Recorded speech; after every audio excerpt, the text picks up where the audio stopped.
But today I wanted to talk to my mamas out there. It's important for us to remember that motherhood is a part of us, but it's not the whole of us. Spending time alone resting is not a reward. It is a need. It is a dire need. It is a must.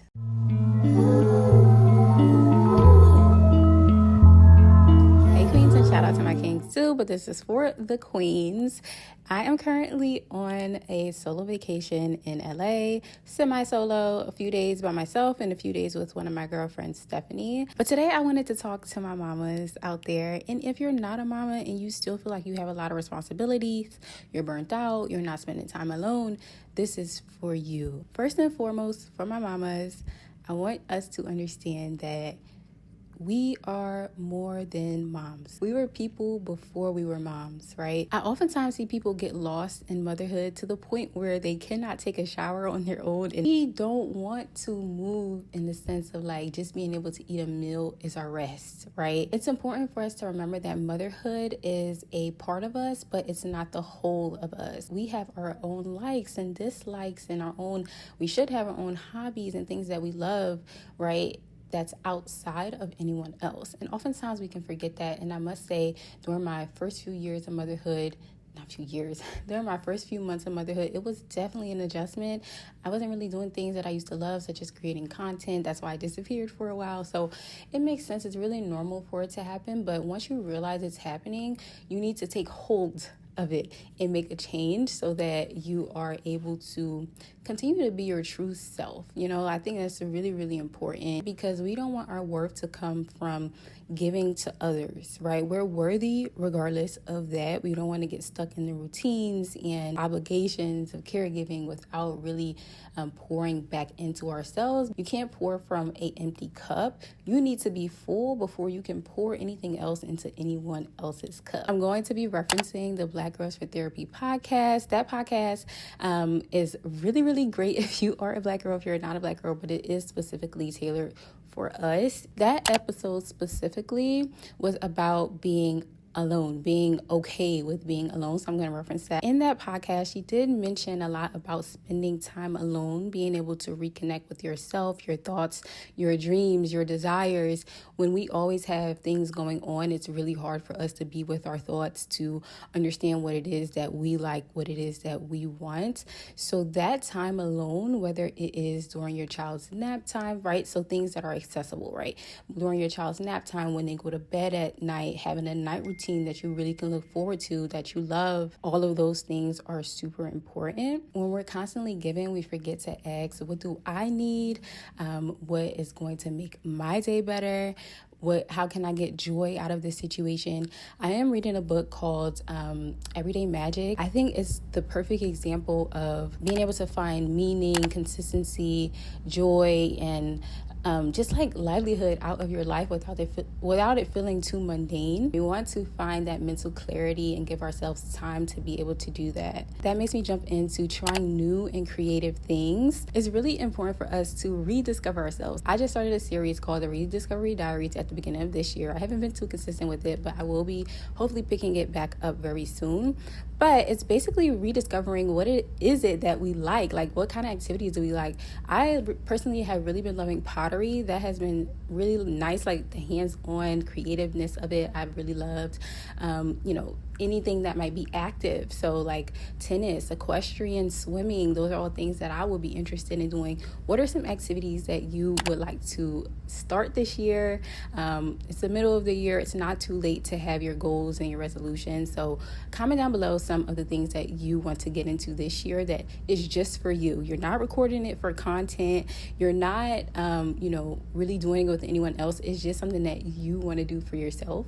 I need to really find that because a lot of these things I do with other people. So I need to find a thing that is just for me. I'm not recording it. I'm not sharing it with anyone. It's just for me. So comment down below what your thing is. Dr. Joy Harden mentioned that she likes sports. She would go to basketball games by herself, and she saw that she really enjoyed that. I used to go to concerts by myself a lot, and I stopped doing that. What is something that you used to do alone that you don't do anymore, but you would love to get back into? And I think it's also important to mention a reframe of how we think about rest, how we think about play, I guess, quote unquote. It's not a reward, right? It is a dire need for us to be able to rest, to be able to recharge and get back to our babies, get back to our husbands and our family and all of our routines and all of the things that we all of our obligations, right? So it's important for us to reframe that. If we're going to the spa, if we're going to a restaurant alone, if we are just laying in bed, sleeping in, hopefully, we can have that support from those around us, that they give us the space and the time to be able to do that. But we need to reframe. We need to really put this into our schedules and say, this is mama's time. This is not even mama. Let me reframe this. Let me reframe that, because that is the identity of a mom. This is whatever your name is. This is Salimatou's time to be able to do what I need to do. It's so easy for us to just think of ourselves in the frame of motherhood, in the frame of being a wife. Like, you see, I just did it. So I am on the journey here with you guys, right? So yeah, that's really important, that reframe of our mindset. So this can include like quiet meals alone, like I said, spa days, maybe once a month, getting your nails done, getting your henna done, reading, taking a class. I have a few books here that I brought with me that I'm planning to read, right? So these are all things. I have my journal here, so spending time journaling and just spending time being able to really just get away and relax your brain. This is a quote here. It says, "You deserve joy and stillness because you're human, not because you checked everything off of your list." Okay? Rest is not something you earn, but a mindset that can keep you depleted. Also, remembering it's okay to take up space. Lots of times we might want to hide in a bubble and think that people are looking at us if we're alone and things. Lots of times people don't even care, man. They really just focus on their own selves, whatever is going on with them. Like, take up space, go to the restaurant, go eat by yourself, bring a book with you, do what it is that you want to do without worrying about what other people are thinking about you, because best chance they're not even thinking about you. And even if they do notice that, say you're recording outside or whatever it is that you're doing, they're going to look at you and then they're going to forget about it 10 minutes later. And you got your content, sis. You were able to read your book. You were able to spend time with yourself. Forget what anybody else is thinking, okay? It don't matter at all. And then lastly, I just wanted to mention that time alone gives us clarity, right? It gives us clarity on what it is that we want for ourselves in our own lives. How do we want to show up for others as well, right? How do we want to give back to our families, give back to our children and, our friends and our husbands? Like, it gives you clarity on how you want to do those things. What routines do you want to have? What kind of things do you want to teach your kids?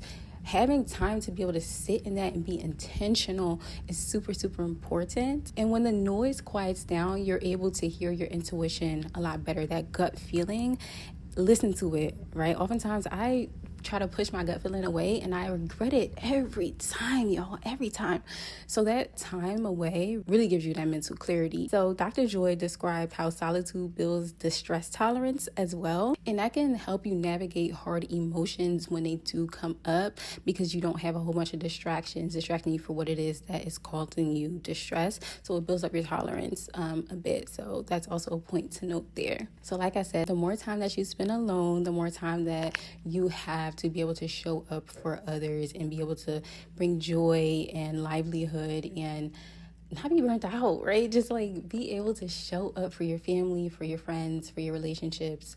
So remember, spending time alone, resting is not a reward. It is a need. It is a dire need. It is a must. Okay, spending time with your girlfriends also, can recharge you. Not always being in that mommy mode. Right now, I am living, y'all. I feel so great. Of course, I miss my baby, but I feel so good. I'm like, I needed this time, and I really, really, really love my husband because he encouraged me. I kept saying, like, no, maybe I shouldn't go. He encouraged me. He's like, no, go. You need the time. And I really, really appreciate that, because I feel like this has been so helpful, being able to just, like, do whatever it is I want to do in my own time. Like, it is unmatched, y'all. All right, so then I have another quote here, and that I'm going to end off with you guys. Being alone doesn't mean being lonely. Sometimes it means returning to the version of you that you've forgotten in the rush of life. I deserve that time, and so do you. I hope that you guys enjoyed this video. Be sure to subscribe, like, and comment down below, and I'll see you guys in my next one. Bye.